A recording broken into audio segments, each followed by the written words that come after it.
you want to just jump in, or do you want like to settle down a little bit from all the hype? Rest your heart a little bit. Book it over here, like literally just like ran and sprinted. As far as I can tell, nobody from AI world has really talked to art world. And right, that's a big problem. This is why I want to bring someone in. Yeah, and there are basically like 200, 300 people in AI world that are like maybe capable of sort of like coming and talking about stuff. Like the world, it's just like really small. It's like really, really small. Like like OpenAI is maybe like 300-ish people, and like not everybody sort of is like directly working on stuff. Well, I mean, they're pretty lean, I guess. And then sort of there's only like a few other sort of AGI labs, and almost like a very significant portion of them are like literally just in like this few square block radius that I'm in right now in San Francisco. And like basically, I think just like somebody needs to like open a conversation because So this is great. Thank you for coming on. I'm going to be talking a lot about Steven Zapata's video that came out. You watched it. And a lot of artists have that on their mind. And, the ethical side, mostly about the data collection side of it, right? But before we get to that, I want to give you a chance to talk a little bit about the AI world, because I know in emails we've exchanged, you discussed AGI, artificial general intelligence, and just generally what this whole AI shift means for the world, because it's important to understand the bigger scope of it before we narrow in on the art AI part of this story, right? So let's do that. Let's jump into your first point that you made to me. Is that this is that people alive today have never really experienced a huge shift in tech, like what's about to happen. I don't think anybody really in sort of AI world sort of came to work that day and was like, let's automate all the artists. Like that just I just like don't think like anybody was attempting to do this at all. Even just like a few years ago, and you asked them like what was like the last thing that would get automated away from AI, it'd be like, oh, like probably artists. Like probably there's like intrinsic stuff in there that's like really hard to have like a computer do. Like I think it was just assumed that this would be really hard. And a lot of the stuff that people were working on, like the core technologies that sort of led to Stable Diffusion, are like mostly for like self-driving cars or other computer vision problems of just like it's a useful thing that if you're making a self-driving car or you're making like robotics or you're like making medical imaging, that like you should just like know what is in the world. Like if you want to tell the robot that it should like go pick up the apple over there, that like the way that you tell the robot to go pick up the apple over there is like you teach it what a bunch of apples are, and then you like teach it that it should like have some concept of like what that apple is. And then just like broadly, if you want to do this, like you just kind of like need to teach it about like everything in the world. And like the best way to do that is just to like download every image on the internet. And then like just connect the text to every image on the internet somehow. That I think was like mostly done with like no understanding of art at all. Like straight up, if you talk to many of the folks who are building this and you ask them like what their conception of like what an artist does, they're definitely thinking in the like capital A art, in that like, oh, like they're much more talking about like a philosophical concept of art, and like they don't really have an idea in their head of like what sort of, I don't know, like a character designer does, maybe. I don't think it was like a thing in which people were trying to do. There's definitely like now that this is totally the case. Like now, like folks are definitely like sort of optimizing on this, all the way down to things that I think are like just, I think sort of agreed upon in the AI world and also in the art world that are just like relatively scummy, like taking individual artists and then like making the machine that like generates more of their art like without asking them and without like that is like obviously scummy. Like I don't think anybody would like disagree with you. And what's the general like consensus in the AI world about that? Like, are you guys internally doing anything to kind of discourage each other from doing that stuff? Oh, I think everybody understands that that's an asshole thing to do. Like, I think almost everybody who like works on AI is like relatively sympathetic to the artists. Like, otherwise, I don't think I would be like coming on. I think the thing to note is that like from everybody who works on AI, it's like a game of many, many, many people who are doing this.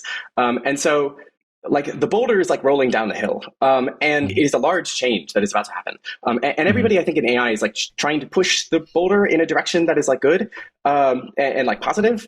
And I think like lots of people understand that like if you make a large change, like a lot of stuff is going to be really, really good, and a lot of stuff is going to be really, really bad. And to sort of get back to your point before, is like AI is not like the iPhone. It's like electricity. It's like going to be a much, much larger technology than I think most people in the current world like kind of get at this point. Right. If the news was about like real things and not, I don't know, whatever is currently, I mean, I guess the election is real. I would say that's real, but, like, which is currently happening. But like the average news on a slow news day is just like not maybe about things that like are sort of core important things. But like if the news was sort of optimized to tell you what is actually happening, like the core thing that it should be telling you that's happening is like, oh, AI is happening.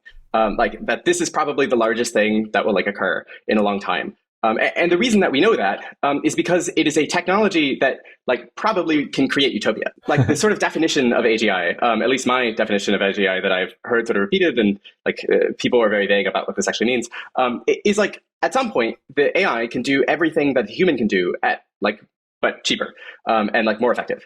And that like literally just like means everything, like absolutely everything that you can possibly think of. That's the thing that it can do. And if that were to happen, it would mean the labor costs of everything would go to zero.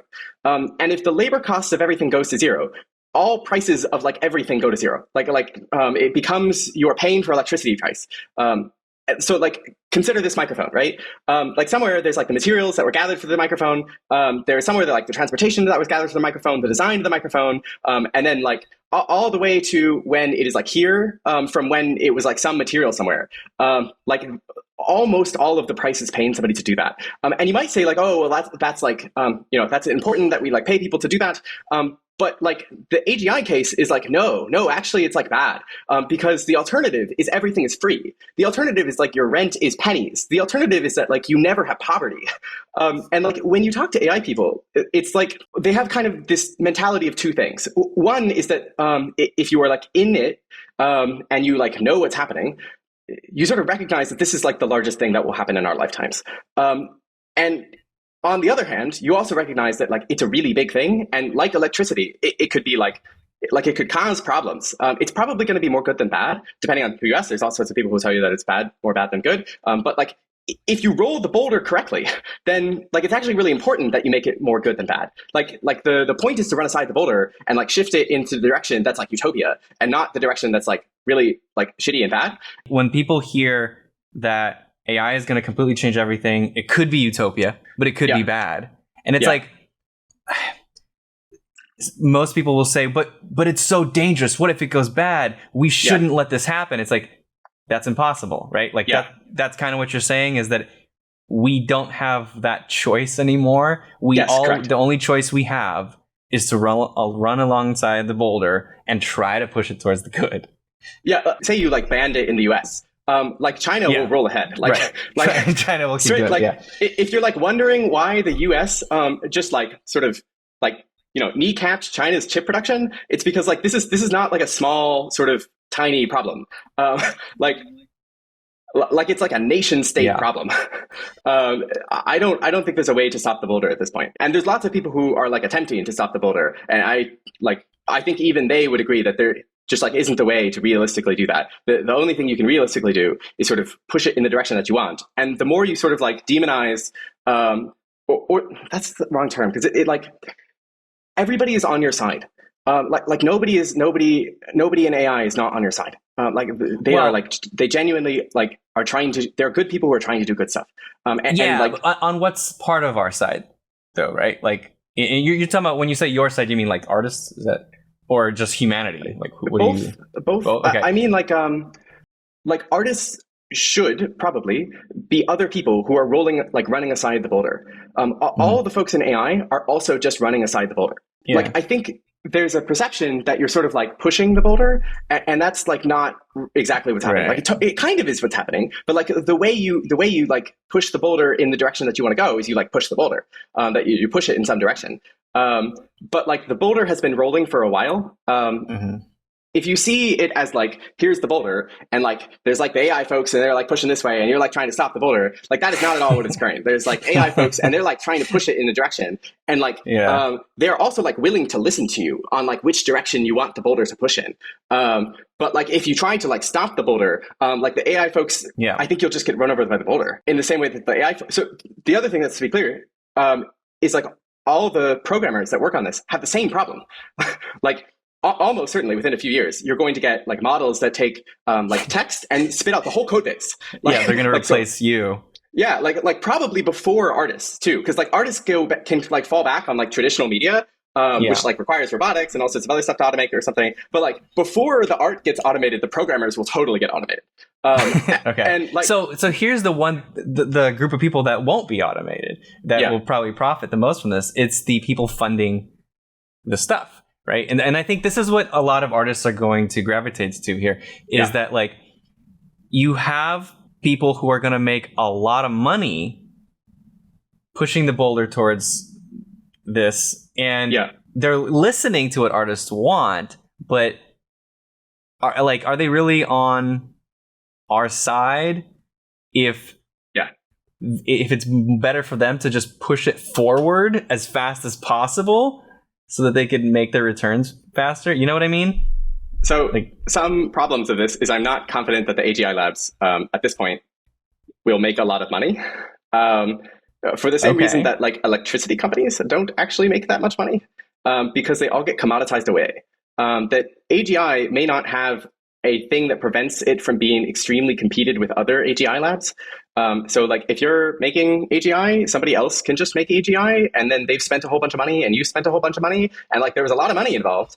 But because you're competing against each other, your margins are really, really tiny. And actually where the money flows is the people who are using it, which is currently the case. So like for OpenAI right now, the customers of OpenAI, the people who are using it to do stuff are making way more money than OpenAI itself. And the same with stability. And that, sure, I get it. But then I'm not talking about like the employees of the companies. I mean like the owner, right? Like if stability, what it's like $1 billion company now, right? Okay, so maybe this is the owner would, right? I don't know. Okay, so like let's clear it up. What does that mean? Okay. When a company goes and raises money for the first time or like early on, like the valuation is like mostly fake. But then it gets sold. It gets sold to Google or whoever is a bigger player, and then the owners do get $1 billion. Like, sort of, unless they get sold for like under the amount. Right. Stability is a particularly odd case that I think almost everybody who is in AI is looking at stability and very confused. So the question that I think a lot of AI has at the moment is like, is stability a company? Like, is it for profit or not? It's definitely a for-profit company, in that they raise as a for-profit company.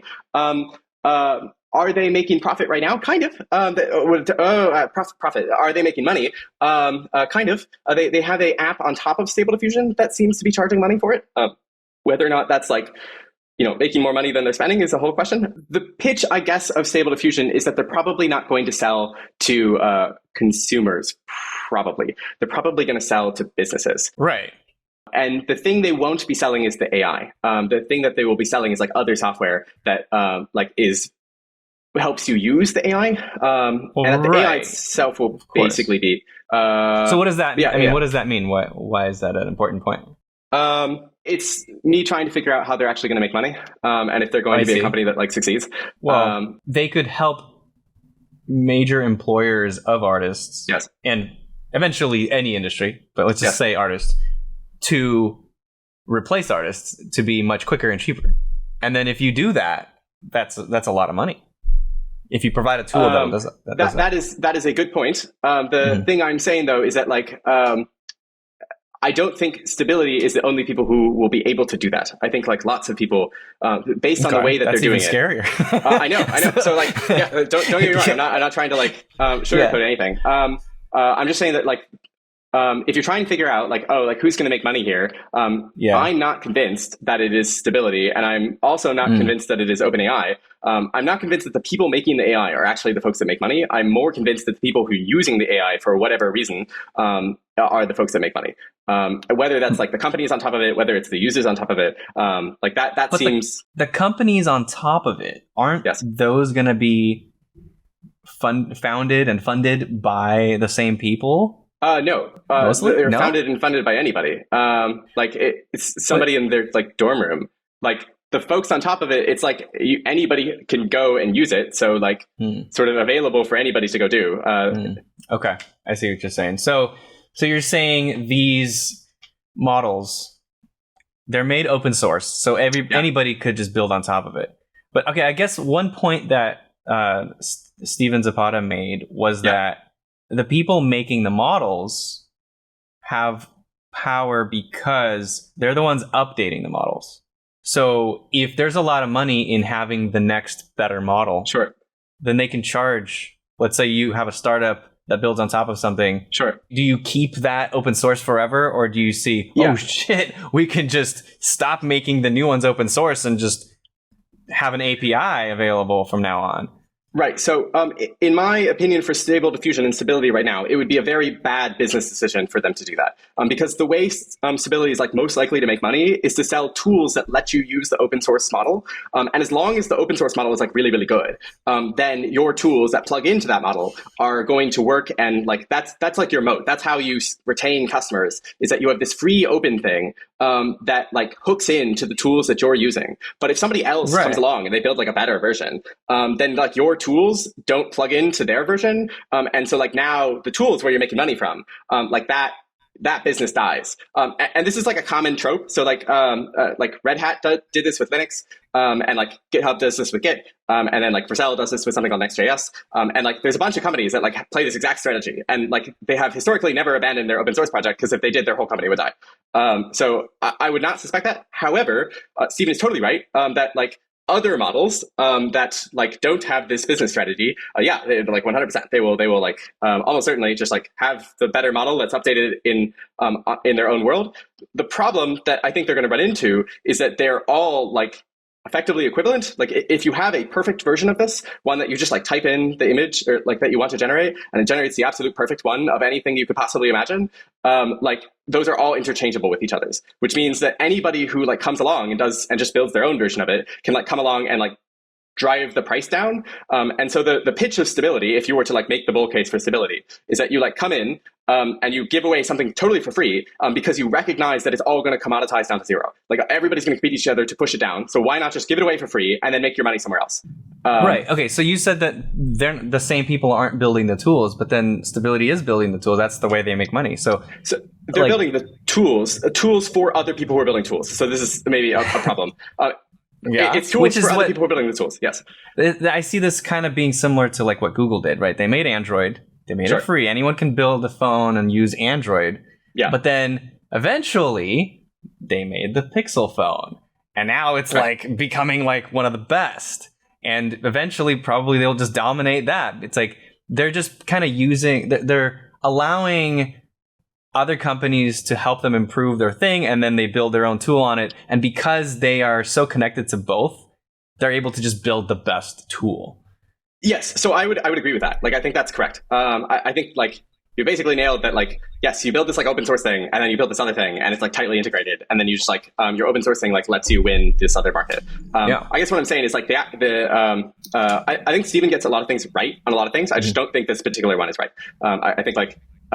You don't think that they're going to make... I don't think they will make Stability closed source at some point. I think other people will totally make their own model that will be closed source, but I don't think Stability will make theirs closed source. I think it would hurt their business to do so. He's correct in that the companies that work on this will totally have control over their own model. The thing he, I think, is not thinking about is that lots and lots of companies are going to be working on this. And they are all going to compete against each other. And that's going to like sort of drive costs down and make more like way more options for it, to the point where Stable Diffusion is sort of forced to push their thing for free forever.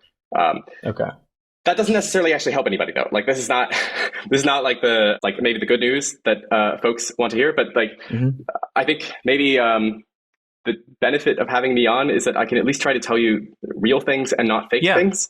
Yeah, absolutely. I just want to ask the question I think everybody's gonna want answered here is the ethical part of collecting the data.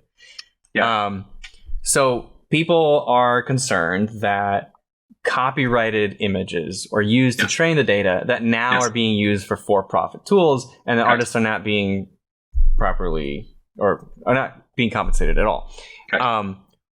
what is your opinion on that? Because Sure. I know the law hasn't really settled in any way yet, so we don't really know.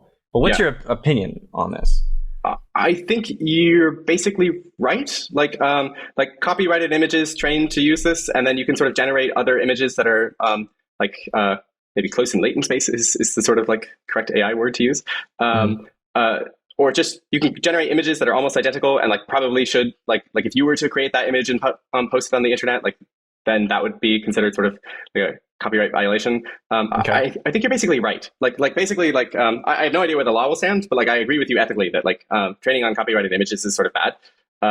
And like Stephen makes this like wonderful point that I think if I were sort of trying to push this a lot, I would basically say like, oh, like why are folks trying so hard to keep copyrighted music out of the training set? And they're not trying very hard to keep copyrighted images outside of the training set, which, to be fair, I think actually there are a lot of people who are trying to do copyrighted images outside of the training set. So I basically like agree with this. The thing I would like heavily caution folks on is that like I am sort of here to tell you like real things and not fake things. And that like I'm like. So what's the reality here? Like the reality is that it doesn't matter. Like the reality is that like I don't think the copywriting, like you can take out the copyrighted images entirely, and I think you can still produce a model that would generate images. And so like copyright is important, but the reason that you have copyright is that like you don't want somebody to generate images that look like yours. That's the like original reason, right? And so you can take the copyright away, and you can make the law stronger or whatever you want to do, but like I don't think it will succeed. I think the reason it can generate a face is because it's been trained on a lot of like non-copyrighted images that were like just like photos, like just like random photos, dash cam footage. Like I mean, I don't think anyone's concerned about photos though, but like a specific artist's styles, which you've already said you agree that's kind of an asshole thing to do. Yeah, I would say. Is it possible to get specific styles without using art that has that style? Yeah, I would say so. It would just how is that possible? My bet is that it would look like a person describing the style to the point where they just work with the model. Like you would have sort of generic art model, and then you have like somebody who's like trying to create something that looks like this, and then they sort of like describe the style. Okay, I mean, I guess as an artist I would not see how it's possible to describe such subtleties of a visual style with words. But not with words. Oh, how would you describe it? Okay, so this is actually the thing that I would like to try and get. Like the reason why I think and I would just like throw this out here. Like if you want to meet a bunch of AI folks in San Francisco, and you happen to be in San Francisco, and you're like an artist, I absolutely want to meet, but sort of open to the world. I think there should be like a stronger dialogue here. And if you want to, but like my sort of selfish interest is that.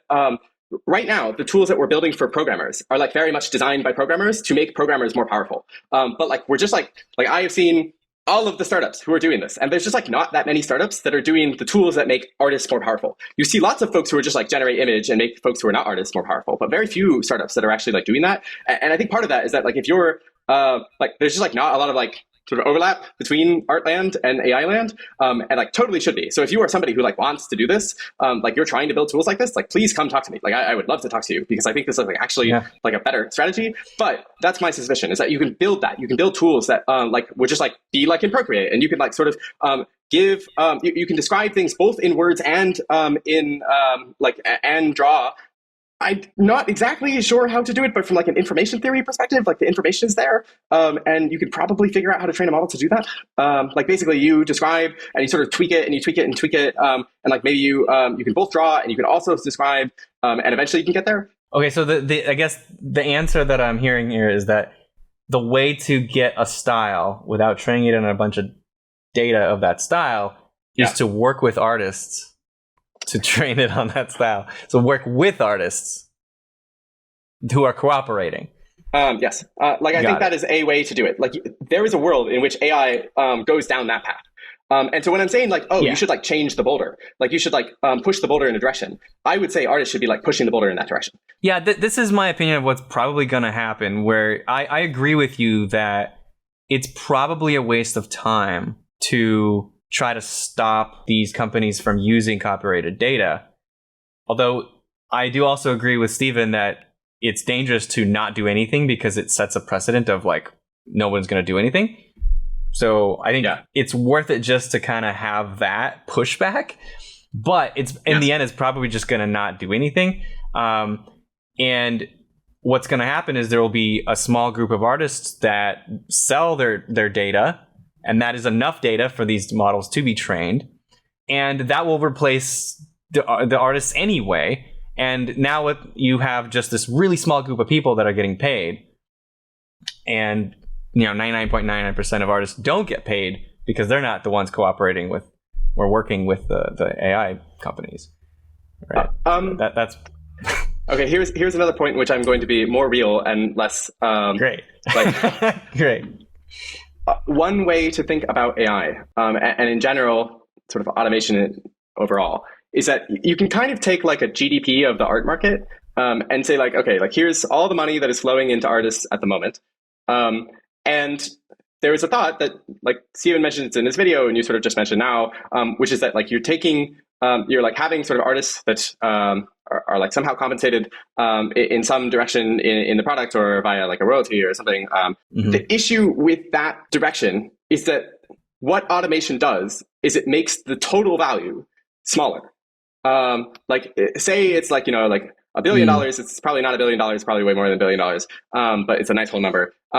Like the actual value of like, in order to generate stuff that would like money being flowed into art is smaller, like much smaller, like possibly like in the, thousands of dollars instead of like, well, not probably 1,000, like probably more like millions or something, but it's like an order of magnitude smaller than it was before. And so like you can get, so getting an artist a piece of the pie is not going to be as successful as you might think, because it might be much more like when people say, oh, the companies are using my data to sell ads to me and all this other stuff, and I'm part of the product. And so the strategy is that like we will give everybody money in like exchange for their data that we're collecting, and then you like actually go look at like how much money it's per person, and it's like under a penny.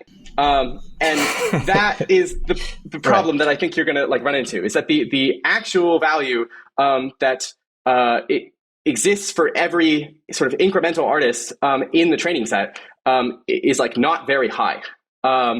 And that is the problem of automation in general. But it's also like the good thing of automation in the grander scheme. It's a bad thing in automation for like individual artists, but it's the good thing when applied to like all of the economy, because what it means is that all of the economy become like every product you can possibly imagine becomes like wildly cheaper.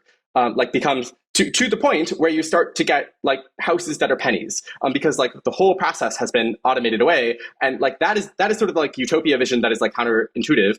But it's also like the history of modern society, in that like it used to be the case that it would cost like a year's wages or something like that to produce light, and because like you would need to get this like candles, and you would like the effort to provide a candle was just like a lot, and so there was these luxury goods, and then like electricity comes along and they have light bulbs, and like energy prices fall and you start to get light for free. Like totally free. And like if you had gone back to somebody in the candles and said like, oh, this is going to like automate away like most of the work of doing candlestick making, like that's like really like it's like obviously bad for folks. But like you go today and you say like, okay, should we go back to the point in which nobody actually has light? That's like bad. And like in the art particular, it's like obviously like, yeah, there's a boulder, it's rolling down a hill. Yeah, got it. Okay, so you talk about this future where everything is pennies, where it could potentially be better. Yeah. The thing I think that worries me and a lot of people thinking about this is the transitional period. Before it becomes this utopia, however that happens, there's gonna be people who get incredibly wealthy because they're providing all of this, and a lot of people going into poverty because they're being replaced. And it's not just artists, it's like just industries getting obliterated.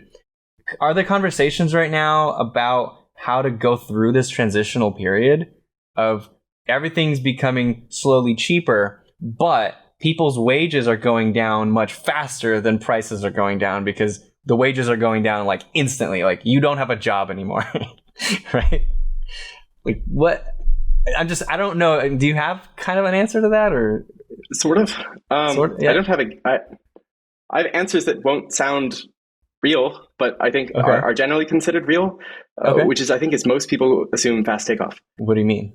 Fast takeoff means like the AI gets better at improving the AI, and that you don't need research power, you just need compute power, and so you get everything within 10, 20 years.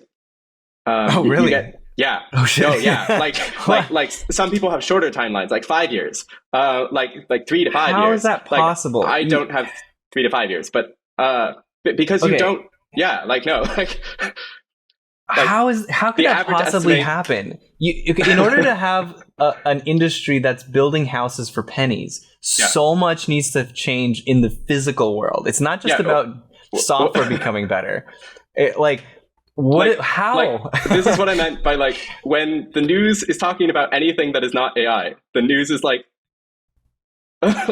okay. You remember like there's been points in the past in which like the phrase like trust the scientists, like we trust science has been sort of like rolled out, or like you trust the experts on particular things. The experts in AI right now, everybody who is like working on it right now sees the progress, understands it the most clearly, has really short timelines. Like there's certainly people who you'll talk to and they'll be like, oh yeah, like 100 years or something like that. But OpenAI seems to have pretty short timelines from everyone I seem to think. And I think there's like literally these like charts on the internet, like different groups and organizations and like when they think it's going to occur and whether or not they think it's going to be good or bad. And like the sort of average case is like 2035. 2035? 2035, within 10 to 15 years. There's a few reasons that are pushing this. One is that AI doesn't take off like a normal technology. Normal technologies need to happen really quickly because they need research to happen. And they need like people to go and like sort of randomly like roam around in the forest of knowledge and like accidentally discover things. Well, not totally accidentally, but you know what I mean? Like it's like sort of random. AI is not that case. AI is you get more compute, you make more chips, and like NVIDIA is producing like sort of 10 to 20,000 A100s a quarter, and like then you just get AGI, and like you literally just like train it, and it is currently training, and like most of the models exist already, like in the labs, like they are just like unreleased and exist, and models of AGI. Yeah, no. The next better model, like the 10x better model, like it's just like it exists in the lab and is unreleased because like there's versions and they do a big training run and then they like wait and then they release that one and then they do a big training run and then they wait. And so like this doesn't actually solve your like initial problem, but like when we're talking about like a future crazy town world, we mean like now, like within the next sort of 10 to 15 years. And to be fair, I don't actually know. So, okay. The things that would prove me wrong, like the things that would make me skeptical about this is one that there's like, it's just like really hard to get chips. And like you're compute bounded. So like your speed to AGI is like based on like how much computing power you can get. And right now we just like don't have enough A100s, which are the chips that you need, or the sort of comparative chips. There's other ones that you can use, but like it's primarily A100s, which are these like big chips made by NVIDIA.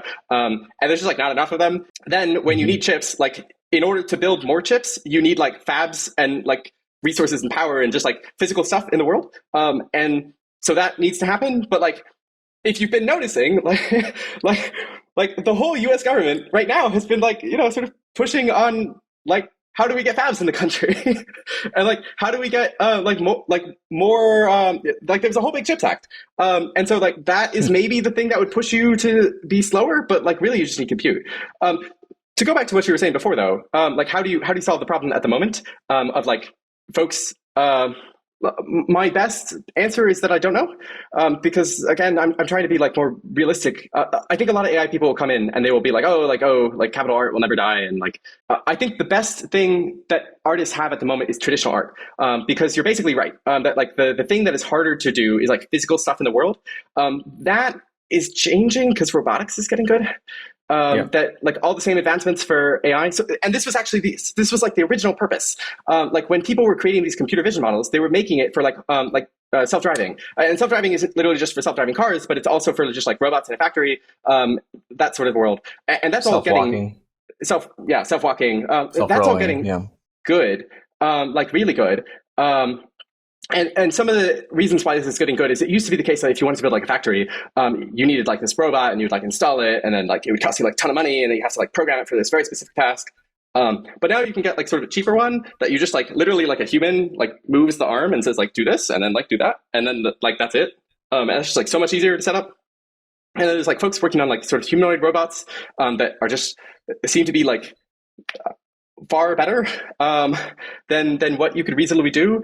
But the thing that most sort of, to go back to, I guess, what I was saying before, is the most likely outcome for fast takeoff is that you get a model that is good at making another model. That when I was saying before that sort of within 1 or 2 years, you get write text and then it writes all the code. It's basically that, like the speed at creating new models might be increasing. And there's kind of this like loop that you can maybe have, which is that you make a model that's really good at making models and like very quickly improves itself to unbelievable levels. And like maybe you get like a GPT-5 or whatever that you like go and you describe in GPT-5 and you like write. So the way GPT-3 and GPT-4 and GPT-5 works, these language models, is that like you write the first bit of text and then it writes the rest of it. And so like maybe in like a GPT-5 or GPT-6, you write like, this is an academic paper describing the cure for cancer. And then it just like generates the cure for cancer because it's like been trained on the internet, knows all the things about the entire world, and it's just like derived the cure from cancer for like the whole paper. And so you start to get like, there is... Basically, what I'm saying here is that there's a few different things that could like maybe cause a fast takeoff. One is that you can do the same thing for for new AI models. So you say like you describe like here is a revolutionary new AI model that is like 100 times faster than what we currently have, and like way better at like real world stuff, and like write the whole paper, and then it just like writes the whole paper. Or you get one that's just like sort of like looped into itself, in which it's just like self-learning, and it gets better at the learning process itself. And then another one is that you get like stuff we can't really predict, but like might occur, which is where you use it on science, and you start to do the like, here's the cure for cancer, write the cure for cancer thing, and you just like apply that to as many fields as you can, and you start to get maybe new technology that we didn't know that existed. And that one's like definitely, that's more like the risky sort of thing. Like who knows if that will actually occur? But like that's totally happened in the past. Like in the past, we've just like accidentally had these like large technological spikes. The thing about AI is that like once you have sort of the GPT-4, GPT-5, GPT-6, like you get like infinite scientists.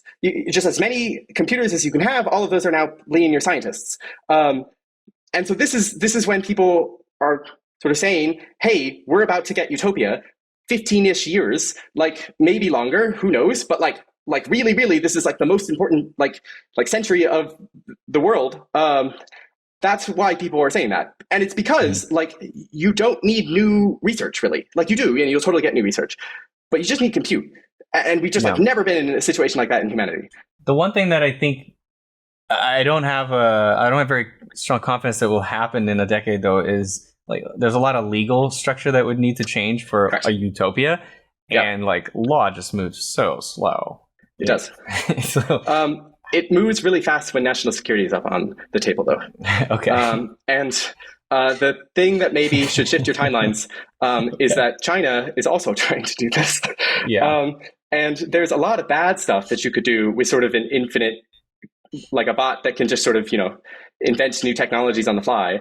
A way to think about AI is that you are adding like 1 trillion new people that don't need resources. Like it's the manpower, brain power of like as many people as you can make copies of, like these sort of, people is maybe the wrong word, but like the power of many more people. And that's just like such a large thing that could be used in all sorts of different ways, that there is definitely sort of like a nation state race on a lot of this. How confident are people in this vision though?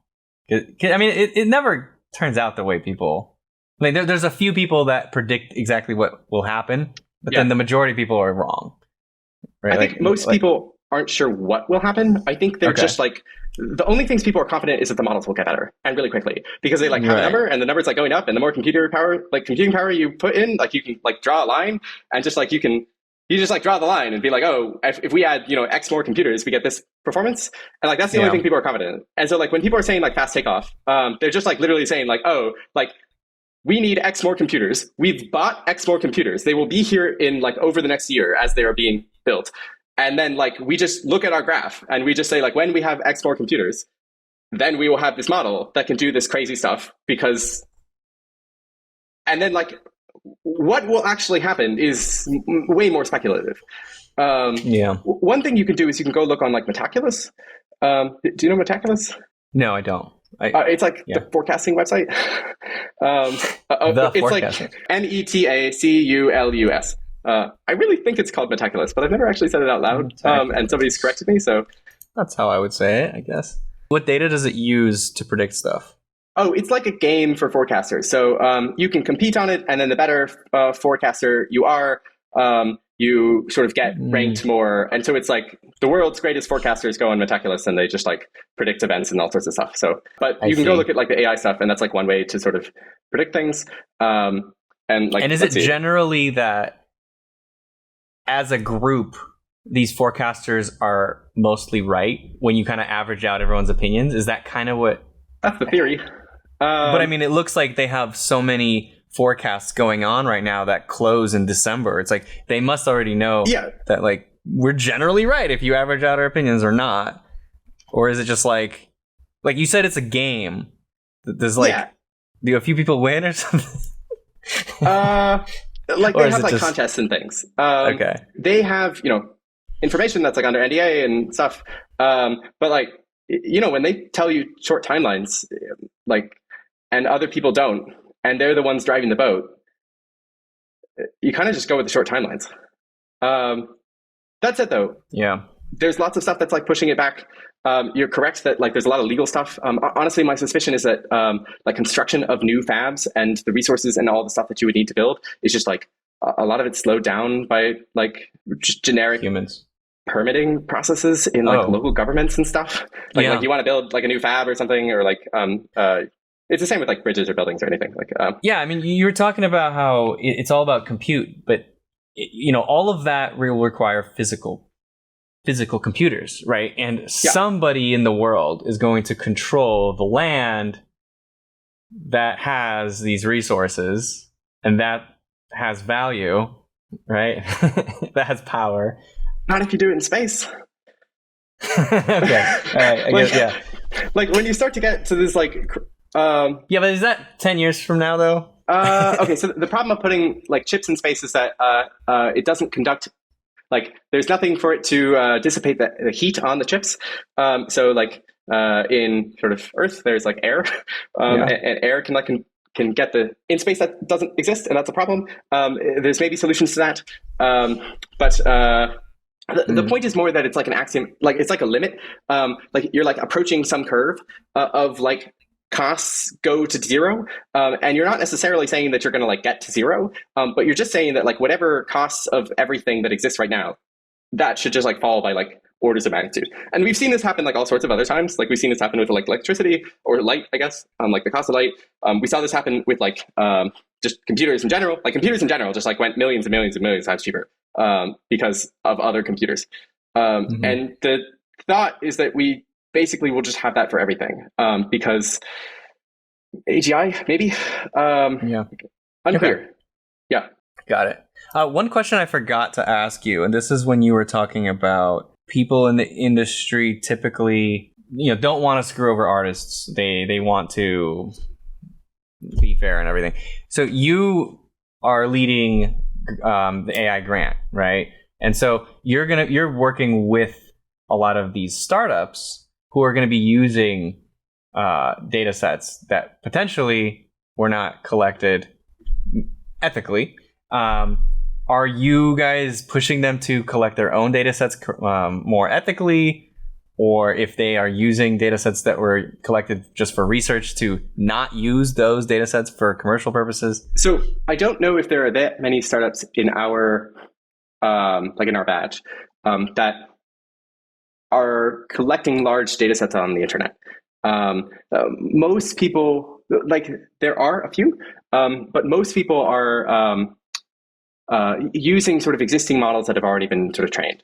Right. That are, and these existing models were trained on data that was probably collected unethically. True. Yes, maybe. So are you going to push them to not use those models? Probably not.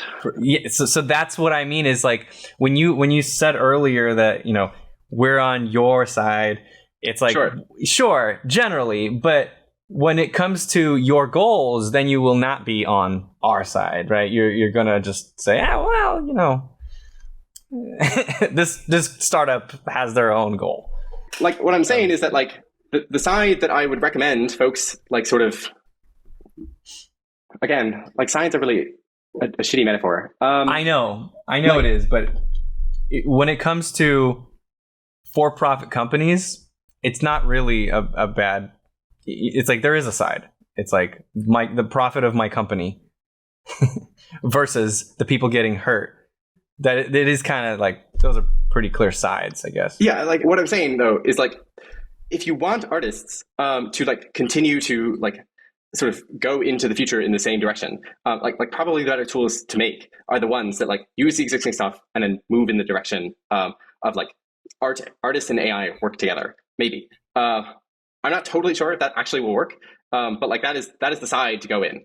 Like if you're going to try and push the boulder in some direction, I'd rather be like real than like sort of because I actually don't even know if I believe that. believe what? That artists can push the boulder a little bit, or no? Artists can definitely push the boulder. That's the case. Okay. I'm just not sure. Like there's a part of my brain that's just like trying to figure out what products people will use. Like you need to like shift the economic incentives so that like there's an artist somewhere in the middle. Like if you want to continue to be in the middle, then you need to have an artist in the middle somewhere, right? And you need like an economic incentive for them to be there.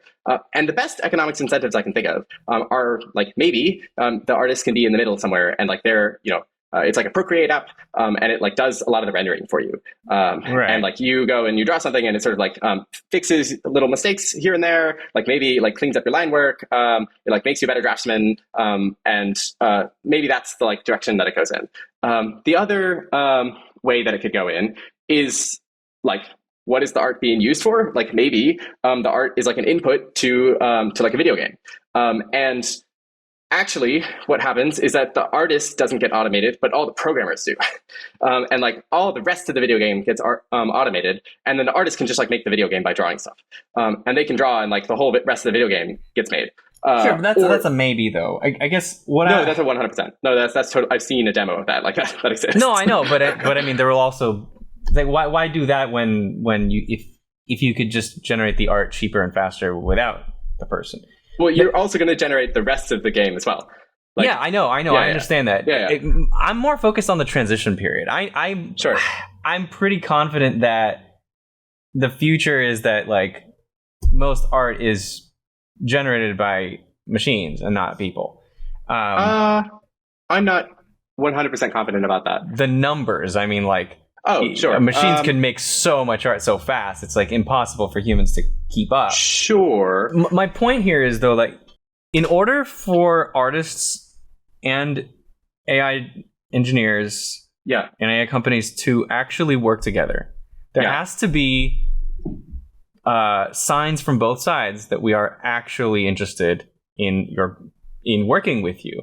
Sure. And one thing that you can do, personally, Evan, is push the startups that you work with to treat artists with respect in that transitional period. And if you don't say if they are using these models that are trained unethically, you know where I'm headed with this, right? Like if you don't, I know where you're headed with this, but the problem if you don't, is that then artists are gonna be like, well, screw you, I can't work with you, right? Like the problem is that as far as I can tell at the moment, there's not like a lot of companies that are in our batch that are like like their MO is like, we're automating away the artists. I don't think we've like funded anybody who's like, we're like automating away the artists. I think we're funded folks who are doing all sorts of different things in lots of different places. And some of them are going to use Stable Diffusion as like a thing. But, and like some of the weights in Stable Diffusion are like were like totally generated on like copyrighted images. But like, are they using Stable Diffusion to like automate away like the character designer? Like, no, like, not, like I don't think we've like funded anybody who's like automated away the artist.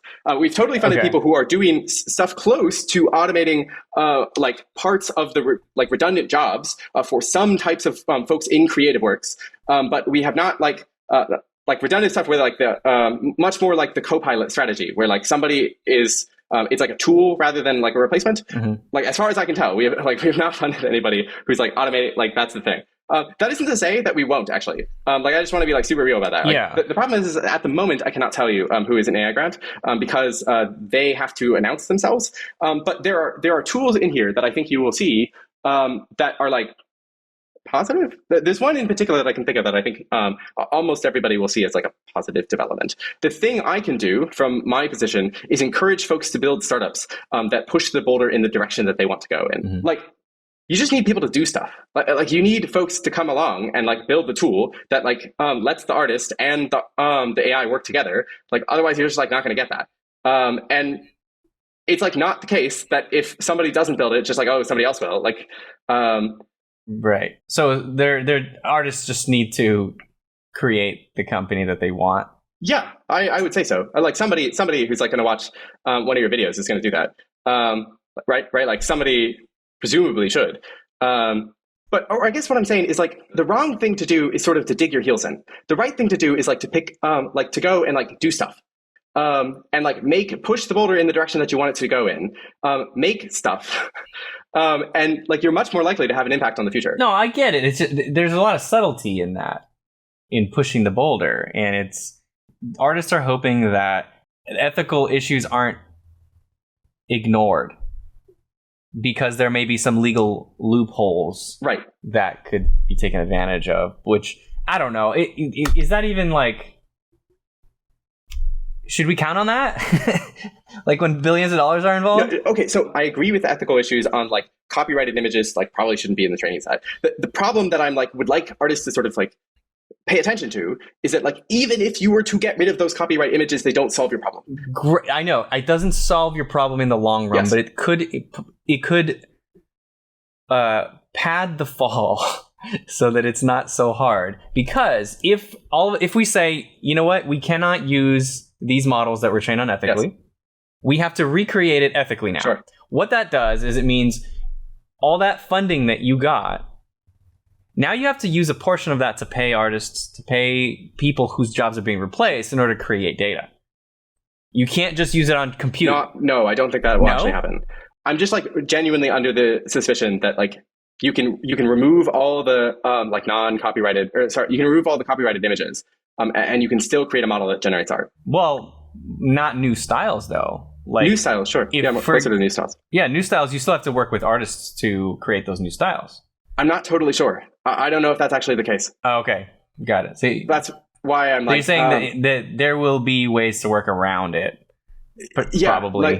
That's my suspicion. Is that you can get rid of sort of the copyright claim, and you still like. And a good sign of this is actually there's a lot of folks who are like literally trying to do this, and it's like. On one hand, you can be like, oh, it's like optics. But on the other hand, it's like, it's possible that the people training on those data sets like barely even knew that there was copyrighted data in there. Often because it was like framed as like a nonprofit or something. Like the sets are so big that they just sort of assumed that it was reasonable data to work with. And they're just like compiled by this like nonprofit that like, you're like, oh, like it's just a thing. And like, I don't know if it's going to solve the problem.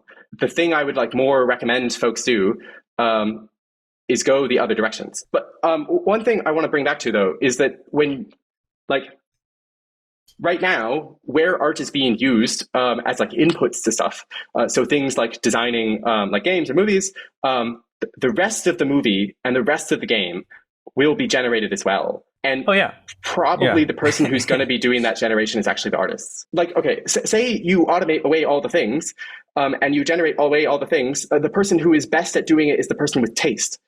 And that's the like thing trained artists actually have that is like the most useful once you generate all the things is that they just have really good taste.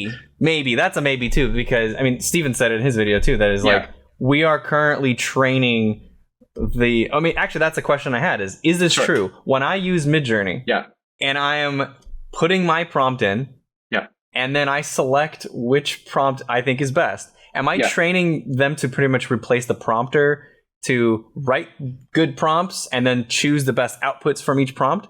Are they like using that data to train a new model? Yeah. So like if you were using some application and they're like, oh, is this good or bad? And then you like, it's got like a little thumbs up and a thumbs down. And you like click the thumbs up, like you're almost certainly training like to be closer to a taste. Well, no, but more of like Midjourney gives you 4 options and then you choose which ones you want to upscale, which basically you're telling it which of these 4 is the best one. Yeah, so, no, I would guess that is probably the case, that you are like training it to make produce better images. Okay, so then you're kind of giving it you're training it on taste. The thing you're training it on is to be more accurate to what you like said, and that's not the same thing as taste. It's kind of. When it comes to art, though, I mean, maybe more accurate, but also what prompt you put in is kind of taste. There's a little bit of overlap there. There's overlap. Yeah. But like maybe so like right now, if you like went on Stable Diffusion and you were like such and such, and then you were like 4K ArtStation or like 8K ArtStation, and you like put in these other like sort of spell words, and you like summon the name of like some artist who like had no idea that they would be in this training set. And like for some reason that's like just you know what I mean. Like when you have all that extra stuff at the end, that is probably going to go away. Like that's just like not going to occur in the future, I think. Like that stuff is what you're training away. You're training away the rest of it, all this extra like spell words. Right. And that's not exactly the same thing as taste. No, that part of it is not. That's just kind of like little tail, decorations that you put on to improve the output. But there is still a major, like the main body part of the prompt that is the creative part that the person is putting in. Yeah. That could be like taste. That, you're using creative, descriptive words that get good results. And then the community votes on which ones are the best as well. That's taste. When community chooses which ones are the best. Sure. And that's happening on Midjourney as well. I think more when I meant taste, I meant like, my bet is that you will be able to like generate a game and you will like be able to like define the art style by like you individually like draw a bunch of images and then like you create like, or like you do all the sort of initial parts of it, and then you like go and you like describe what you want the game to do, and then it like generates the game for you, and then you're like, actually I want this part to be different, and then you like describe this a little bit more, and then like, oh, actually I want this character and I want it to have like big old horns, and then you like show off the horns, and you're like, I want this aesthetic style to be like this, and then you like draw the aesthetic style, and then like that's what I'm saying is like that combination of stuff, that's what I'm assuming you will be able to do within like 2 years. 3 years maybe. Why would we need an artist to do that? Like if an AI could know what the general public would want in a game. Yeah, so this is a question of AI. The hard to predict thing about AI is that you keep running into this problem of like, why don't you just have the AI do that? Yeah, and then you just keep doing that forever. And then you run into like, oh, wow, labor costs are just going to go to zero. You just keep going back until everything is just like, oh, like you just can keep replacing every part. The real maybe counter to the why don't you just have everything the AI do that is because like you want to.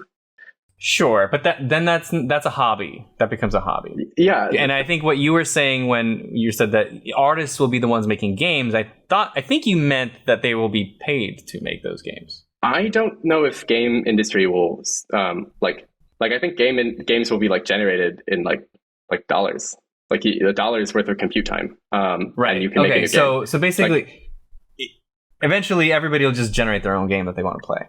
Yeah. The problem with entertainment is like if you write a movie and you like tell the movie twist at the end, like people actually do enjoy, and it's also like social, like you want to know like stuff that other people like. So like I don't think actually everybody will generate their own games and stuff. Like more realistically, what's going to happen is going to be a lot more like YouTube, in that like way more people will be able to do stuff that previously only folks could do before. But like one totally real thing that will happen is like you will get something that used to be like a Hollywood movie and cost like $100 million or whatever to produce, and you're going to generate it in like 20 seconds of compute time. And that's almost certainly going to happen within like a few years, maybe. Is it a few years or 10 to 15 years? Or is that the same thing? 10 to 15 years is like the AGI thing. That's people's AGI timelines. $100 million movie generated in like 10 seconds or 20 seconds or however long a compute time. Like that's like almost there now. And so like you kind of like that's being trained at the moment. Yeah. Like by who? Probably combination of Meta. They have like video stuff. I know, or like my sort of hunch is that the various folks who are using Stable Diffusion will sort of like take it and do a hacky version of it. So you might have something that like converts each still frame to something, and then probably like a Stable Diffusion or Stability will like go work on video. Probably like so there's a bunch of other sort of labs out there.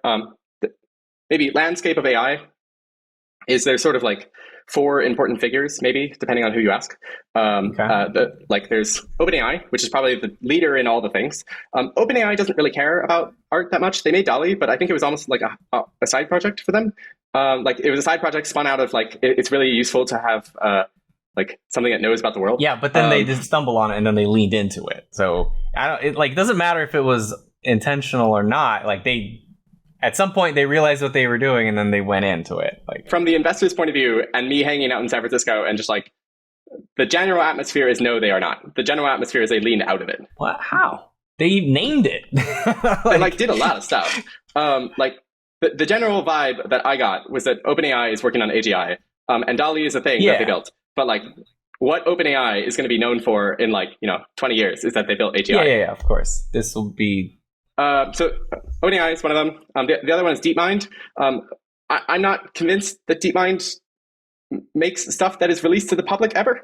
I've heard rumors that maybe one day they will. But DeepMind has so DeepMind is like sort of a subsidiary of Google. So you can basically, when you hear DeepMind, I guess you can also sort of hear Google. They have done a whole bunch of stuff and sort of never released it to the public. Do they just work with governments? Like, why do they work on it if they don't? They publish papers, and they've released stuff. Oh, that's not true. They actually have released stuff to the public. They just haven't shipped it as a product that you can like buy. Yeah, I see a lot of AI stuff, and it's like it usually seems to me like it's this product that they're using. They're trying to get people to train some other thing. It's like, check out our AI thing, but really we're just training a new thing. That's Google. Like Google when they do like the CACHPA stuff and they like get you to train. DeepMind is a really particular org within Google. Okay. And why aren't they trying to... Are they just not trying to make money? Like, well, what's the point of it if they don't release products? If you legitimately believe that you are going to make AGI and you're going to make Utopia, like that's infinite value. And everything else is just a distraction from infinite value. I see. Like everything else is a distraction from making AGI. And so for a while, lots and lots of the AGI labs did not release anything because... Why would you ever release anything that would slow you down from making AGI, which you think is about to happen? I see. And this is going to totally offend a bunch of people in that I'm saying that, like, whatever. But in my opinion, this is my vibe check on understanding the sort of folks in AI land is that the sort of core companies that seem to be important are like OpenAI and then DeepMind. Those are maybe like the 2 leaders in the space. And then like Stability seems to have sort of this importance because they have a lot of popularity around Stable Diffusion. And it's just like, I think it's the first thing that let people know the sort of open secret of Silicon Valley that like the AI is here. I think maybe a description is like, right now, I would say we are in like fast tech takeoff of like media generation. So when we were talking about like fast takeoff before of like what fast takeoff might feel like for AGI and the speed at which things are coming out, like the just how quickly stuff is advancing, and like every month or so you see this thing and you think like, oh well, it could never do that, and then like a month later it does it. That is what like fast takeoff of AI will look like, and it appears that we're probably just going to have that for like the next 10 years. Like I think you're just going to have that. So Stability is maybe another one, and the other one is Anthropic, which is like the folks that try to make the AI do good things and not bad things. So they do. They are. All of these things are like pseudo research labs too. So like Stephen has this thing in his video that I think maybe misunderstands what all of these things are. A lot of these projects are not made by like maybe standard moneyed interests. They're made by people who legitimately think they are building utopia. And I'm relatively confident that they are building at least something very large that might lead to utopia. Like they are quite confident that they are building AGI, and that's probably true. And when you are that confident that you are building the most important technology in the world, it's just like not your motivator anymore. Like when you're really really confident that like the thing that's going to happen is that you're going to make all prices go to zero, and you're going to end up in this world in which like everything is like free. You like look over at your kids, and you're like, oh my god, like if I don't do this, like how shitty would it be for me to like not do this for my like future children? It's just like make a world in which they like never have poverty, like they are just like shit is just all free, and they like never they like don't have cancer because like we cured cancer with it. It's just like you look at that, and then you look at like the sort of bad sides of it, and you say like, oh well, what if this went like really badly, and like what if actually we made this really powerful thing, and it like went really really terribly, and then you look at it and you're like, well, like how much do I care about like making sure it goes right, that it's like really really important to make sure that it goes right. And you look over your kids and you're like, I don't want them to like, get sort of like destroyed by the like evil AGI or destroyed by the like the sort of foreign state that's like using the AGI in some horrible way, or just like somehow leads to some dystopia. And then just if you actually believe that, the money doesn't really matter as much. And so most of the AGI labs, like all of them, though I don't know if Stabilities really counts themselves as an AGI lab, or just most of the AI labs are research projects. They like started in research. They like were founded as research projects. They don't really hire people whose like job is to like make money. I'm the person who like job is like to make money. Like that's like the thing that I normally do, is like to try and go and like figure out how this stuff makes money. But like from my perspective, they don't seem to hire those folks. They seem to hire folks that genuinely think they're trying to create utopia, or trying to prevent some really bad thing from happening. Didn't they hire you? I mean, if your job is to figure out how to make I don't work for any of these labs. I work. Right. I am a venture capitalist. Got it. Okay. Yeah. Your grant is for startups building on top of all this stuff. Yeah, like I know the industry well, but I don't work for any of them. But so what I'm saying is, for like Steven's video, is he goes through and he sees that there's like a bunch of nonprofits, and I think he has this like assumption that like the reason that they're nonprofits is like for this like evil reason, and the actual answer is that no, they're just like nonprofits. Like they like straight up were existed as nonprofits because like the people making them, first one of them is like a lot of them are already really wealthy. Like a lot of the people who just like started this are like pre-existingly wealthy. So why do they need to have a hybrid of nonprofit and for-profit if it's legitimately like just a nonprofit? Because they started as a nonprofit. They started as a nonprofit. Right. And so why do they have to add the profit part of it? Because you can't get the capital by the GPUs. So it used to be the case that you didn't think that you needed like lots of money to do this. And then in 2017, Transformers, like turns out you can just like scale these things forever. And then it became the case that this became a capital intensive thing. And so people needed to figure out how to create an incentive in which they could like, get compute money into it. And so like the reason OpenAI, so one thing about OpenAI setup is, and to sort of explain OpenAI setup, is that OpenAI is set themselves up as a venture company in which the return that you could get as an investor was capped. And any money beyond that went to went to sort of this nonprofit that hopefully does something good with it. And the reason that is because they legitimately think they're creating utopia. And I'm not entirely, I don't disbelieve them. And that's not like a malicious thing. Like if you look at this and you work in it, it's very hard not to see that you think that this is going to be a very large thing. And you are basically right in that there's a reasonable chance that you generate lots of return from that. They are literally set up so that like you direct the lots of return to somewhere that's actually good. The other thing to mention is that he like mentioned this concept of like, the investors can only make so much money, and then you like look how much money it is, and it's like the gist is like when you invest in a company, it like grows and you make some multiple on that. A common thing for a successful venture company is like thousands of times multiples. So for example, Stripe is worth something like 70 billion, and then they like fell down, now they're like 40 billion or something like that. But their original investor, Y Combinator, invested somewhere like around the range of like 2 million. And so you just like run that multiple around and it's like 40,000 multiple or something like that. And so like when OpenAI says that they're going to only cap you at 100 times multiple, well, that means that if you put in your money, you can only make 100 times your money. That is actually small in venture world. That is like a small amount of money, because the way venture world works is that you invest in a very, very tiny chance that something is going to succeed, and you're going to take a really big bet. So you're betting on like spaceship technology. And OpenAI is like, we're going to make the biggest spaceship technology we possibly think of. We're going to build the craziest thing, and it's going to be really, really valuable. But like, it's spaceship technology, and it may not work. Theirs might work though. Yeah, it kind of seems like it's working. They put money into a lot of companies. Most of them fail, and then one of them will be 50,000x, which pays for all the other money that they lost. Correct. But if their investment is capped at 100x, it won't pay for all the failures, is what you're saying, right? Yes. The folks that invested in OpenAI, I think they are genuine. Actually, one thing about Silicon Valley in general is that people are genuine. Like the East Coast, other money on the other side, like in like financial world, like who knows? Like I don't really like. Is there another war going on? Oh yeah. There's very strong like East Coast versus West Coast. Okay. Or maybe like East Coast you might consider to be sort of like lawful neutral, and then like West Coast Silicon Valley is very like chaotic good, and the East Coast looks at the West Coast and thinks, why aren't you lawful? And then the West Coast looks at the East Coast and thinks, why aren't you good? Silicon Valley versus New York. Maybe the reason is that like nobody goes into building AGI for the money. Like you could just go be a quant. Like you're doing this because you want to do the largest impact you can possibly have. And if you legitimately think that this is the biggest technology that will ever happen, and it's probably the case that it is. It's just not the thing that you're concerned about.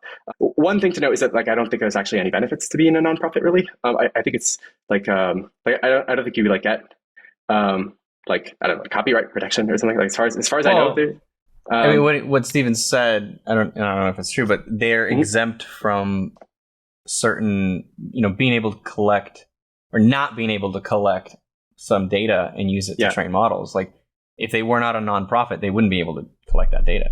I don't know if that's true. I would totally be able to be proven wrong, but as far as I knew, that was if I were running a nonprofit and or maybe it's not the nonprofit part of it; it's the research lab, the research part of it. That the data is being collected for research. And I think the example he mentioned was a UK company. Was it Lion? Lion is like not a company. Lion is like an open source project. Yeah, I guess the people that made it. It was done by a nonprofit research lab, right? Yeah. Many nonprofit research labs that kind of were collectively also funded by like Hugging Face and Stability and some other folks. And were they able to get access to some data because they were research nonprofit? I don't know, and I don't think so. Interesting. As far as I know, that isn't the case, but I could be wrong, and like I could also be wrong about all of this, but I'm just gonna like throw that out there.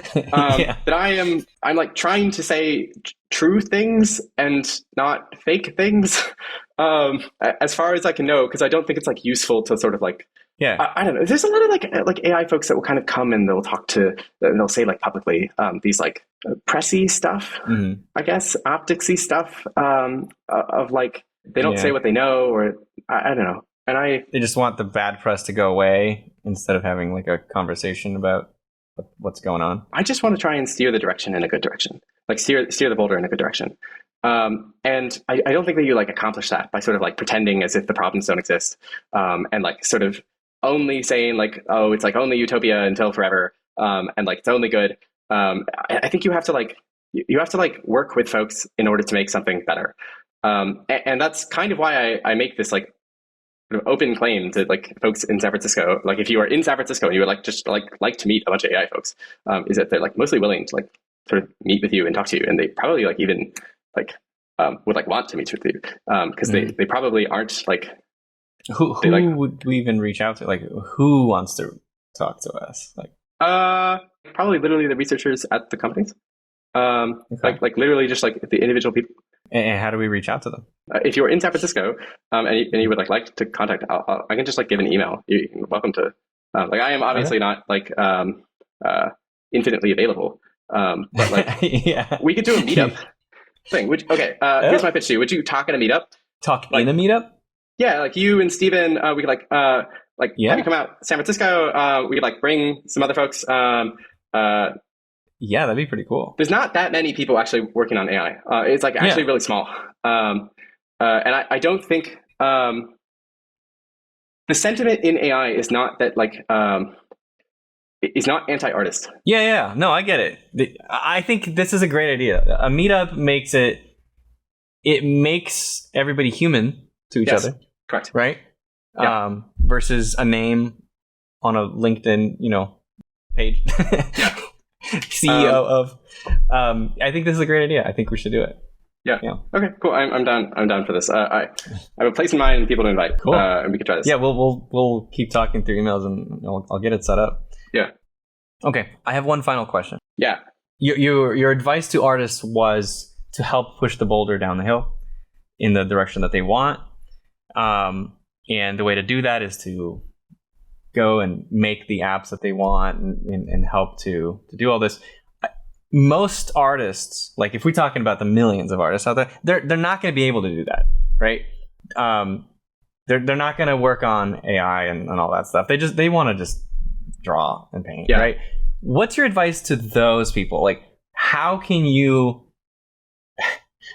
pretty much how can you survive through this transitional period as an artist? Yeah.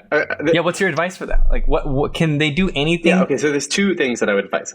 One is traditional art. Traditional art is probably very hard to automate away for a long time. Actually, maybe three things. The other one is just keep doing what you're doing. I probably should have been more clear about this before. I'm just not sure yet whether or not artists will get automated or artists will automate away everybody else. And this is kind of what I was trying to say with the... that would be very ironic, though. It makes sense if art is currently the thing that's being AI-ified. Yeah, it's visual. Programming is also being AI-ified right now, totally at the same pace and rate as art. And then so is video at the same pace and rate. And so you can kind of assume that other entertainment media more likely to be generated. It's more likely to me at the moment that the amount of people who are currently artists will probably be better at using the other tools that are available for programming and can automate away the programmer that can let you accomplish larger things, like create the game and create the movie, instead of being the input to the game in the movie, that you just create the game in the movie. I'm just more willing to believe that is the case. The third thing is I just actually don't believe the case that millions of artists can't learn how to use AI tools. Not that they can't use AI tools. It's more that they can't make the apps. They can't they can. Oh, yes, they can. I mean, I guess they can, but that's not what they want to do. They want to draw and paint. Right. So you're telling them to basically go get a new job, which... I'm telling you that in 2 years, programming is automated. I'm telling you that all the other stuff that you think you can't do at the moment is also being automated. And those are occurring at the same rate, and the programming is actually happening at a relatively faster rate than art. I'm not convinced that you won't be able to create your own tool just in general. Okay. Maybe a better thing to do is just to learn about it as much as you can. And don't try learn about it from people who are doing it, I guess. If you're learning about it from this offhand way, I think you're gonna no, I agree. You're not gonna learn real stuff. You're gonna learn fake stuff. It's probably the best option at the moment. Is there a resource that you would recommend for learning about this stuff? I would go try and play with GPT-3. That's actually the most feasible thing. We obviously have a thing that's we have a product called Every Prompt, which is a playground that you can go sign up for free and then try out the language models if you want. I'm not here to promote Every Prompt, but if you want to use it, I want to know what you're doing. Yeah, it's that's fine. You can say it. But it's a playground that you can go try out these models. And one thing you might want to try it to do with it is just have it write you a story or something. Is going and playing around with these things.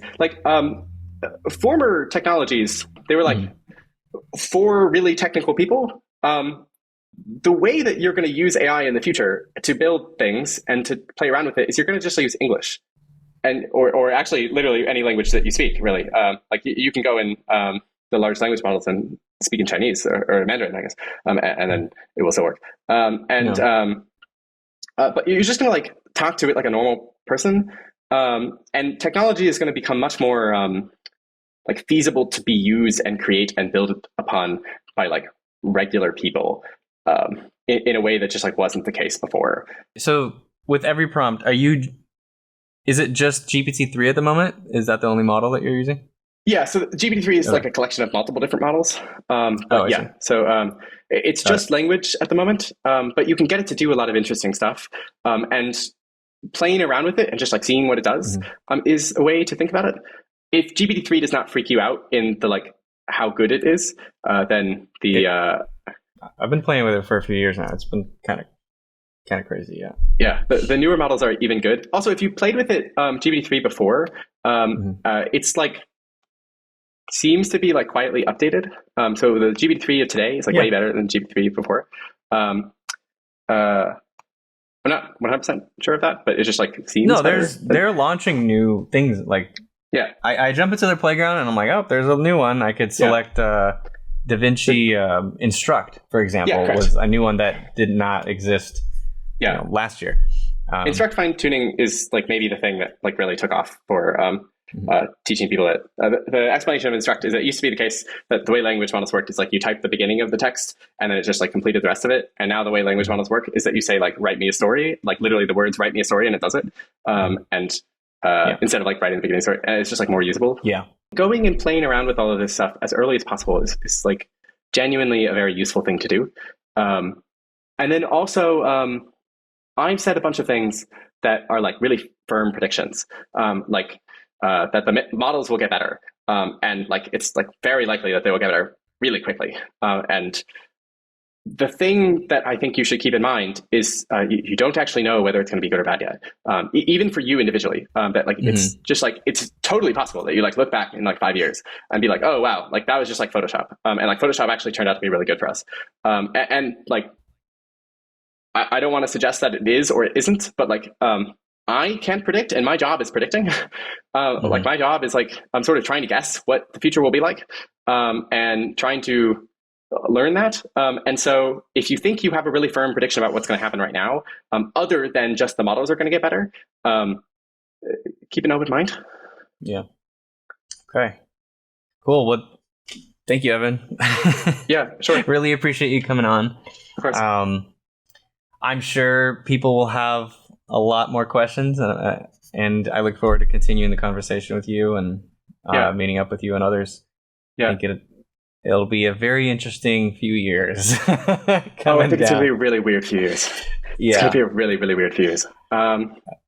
Or maybe not. Like, it's also very possible that all the progress slows down. Like literally. That's true. There are people who will tell you that just like, oh, like the current stuff won't scale and like we'll eventually hit some point and we'll plateau. And I don't think that's like the majority opinion. The majority opinion is definitely just like infinite returns to scale, or just like very large returns to scale. That's in the cards. Okay. Cool. Well, thank you so much. Really appreciate you coming on. And I'll talk to you later. Sure. Talk to you later. Cool.